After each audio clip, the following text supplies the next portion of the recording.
Iphi le ntombazane engcolileyo guys? Lilith, I'm sorry bro.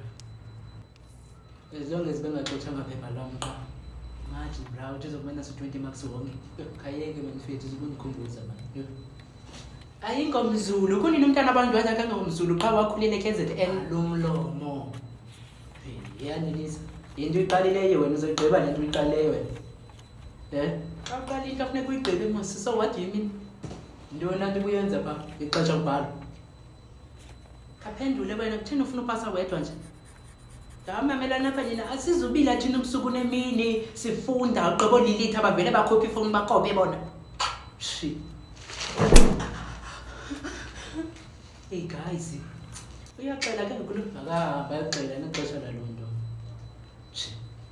Should next time you should try to focus mfethu, especially kuma mid-term exams. Usuka apha noqala ba man focus and amandla Lilith man.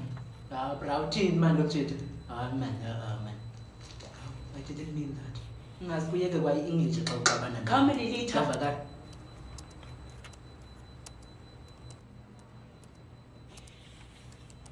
Nanku mem. Jonga, awukagqibi nala mcimbi wefoni ke wena, kodwa uyakwazi uqhwaba lo muntu nimbele ifoni nala chomi yakho. Medem yadikwa nilisa medem. Ujika kube kubhaqile uba uyakopa, kungona kudikayo ngoku. No ma'am, not like that. Hayi wena man, andithethi nawe wena.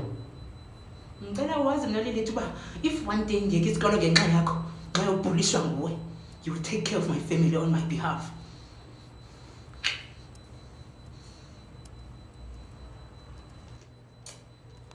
Aniva nina 12C. Friday ke bethu nani lo siya kuye i-report ezika term 1 ziyaphuma and ke uzokwenza into ngale ndikubizele yona. Hayi Anelisa ngumzali lo kutheni uthetha hlobo nje? Akutheni ngokuwena wathetha nami hlobo.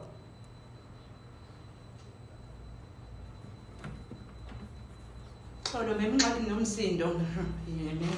So nguwe wedwa nomsindo nanganelisa. Okanye ukwazi ukuba nomsindo. Ungumem na wena? Benke ndathi ndingumem. Ukuthula please kulesi sikole. You know what? I'm getting disrespected here. Ne? Jonga ke ndala mcimbi wefoni zaphumana nawo. Xolo mem. Into ezakwenzeka ngoku uzabala ipolisa ube yijaji uzikhangelele ngokwakho na phone. Xa uzothetha namohlobo ngoku. Asizontanga Anelisa, mna nawe. Asizontanga. Asizelwanga ngaxesha linye. Uzelwe izolo wena, ncancisa udama izolo, mna kokudala ndayincanca. Asingagezelani. Xolo ke mem. Yadika manu Anelisa. Yo. Ngiyangicasula kwa ile class nje yaqhabandla. Hayi. No. Fuduka kaloku ye ka-12A. Awukwazi ukuthi kube nguwe lo khuluma leyona. Kodwa nikopa ama-homework nama-assignment wami. Man specifically miye kwazi lo mana kazi nalento ethethayo man. Siseza kukopa wena don't worry. Yeke lo. Yazi la kazi kade nawe man. Yazi ba lo mjeje yazi nika man homework yebo. So bangila muntu man nawe. Sengukopa man. Mamelani apha 12C. NgoLwesihlanu ndinifuna apha nonke. Ndinifuna apha nonke. NgoLwesihlanu for i-report. Enye nenye ke anaxesha layo.